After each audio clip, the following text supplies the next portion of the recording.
Hello and welcome to the campaign trail from the Irish Examiner. I'm Daniel McConnell. And I'm Mick Clifford. All this week ahead of election 2020, we'll be taking a look at all of the runners and riders in each of the 5 Cork constituencies. We'll be examining the lie of the land in each area and crucially delivering our verdict as to who we think will fill the 18 seats from Cork in the 33rd Dáil. Today we're looking at the Constituency of Cork-East. This is a 4-seat constituency and there are 13 candidates competing. The 4 outgoing TDs, Pat Buckley of Sinn Féin, Sean Sherlock of the Labour Party, Minister David Stanton of Fine Gael and Fianna Fáil's Kevin O'Keefe are all seeking re-election. In addition to the above-named candidates, the others contesting the election are Conor Hannon of Aontú, Thomas Keeley, an independent, Mary Linehan Foley, an independent, James O'Connor of Fianna Fáil, Pa O'Driscoll of Fine Gael, Shane O'Grady, independent, Sean O'Leary, independent, Liam Quaid of the Green Party and Frank Shinnick of the Irish Freedom Party. Okay, the lie of the land. Now, last time each of the 4 main parties, if I suppose we still call Labour a main party, took 1 seat each. Sean Sherlock defied the national trend against Labour and held on to his seat, while Pat Buckley retained the seat which had been held by Sandra McLellan, who stood down in somewhat acrimonious circumstances internally within Sinn Féin ahead of the last general election. David Stanton, the Junior Justice Minister, and Fianna Fáil's Kevin O'Keefe are also both looking to retain their seat.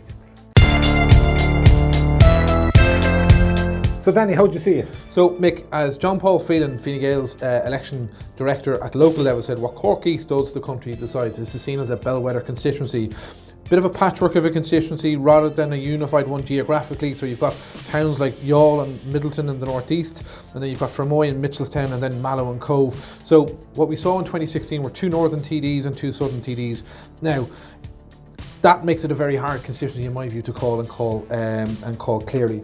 But I see it as of now that Kevin O'Keefe, given his bait up in Mitchelstown with the skiing of Ned O'Keefe, I think he should be safe. I think David Stanton, the understated Justice Minister, Junior Justice Minister for Middleton, should also be elected. But I struggle to see where Fine Gael get a second seat here, and therefore Pa O'Driscoll, I don't see him having done enough to get elected, so I don't see a second seat for Fine Gael. Labour Sean Sherlock, having defied gravity in 2016, despite being kind of somewhat understated and not being the most dynamic individual in the world or candidate, and previous talk of him being a future leader of the Labour Party being slightly wide of the mark, I think he's done enough and will have done enough to hold his seat, because I think if he could hold his seat when Labour did as badly as they did in 2016, I think he should be okay now. That means the final seat is a runoff, in my view, between Pat Buckley of Sinn Féin and Fianna Fáil's youngest candidate across the entire country, James O'Connor. And I think he's in contention for the following reason. He may get a bounce from the desire of Cork to elect Micheál Martin as Taoiseach. That when there's a bit of momentum behind a move, he might get a bit of a bounce.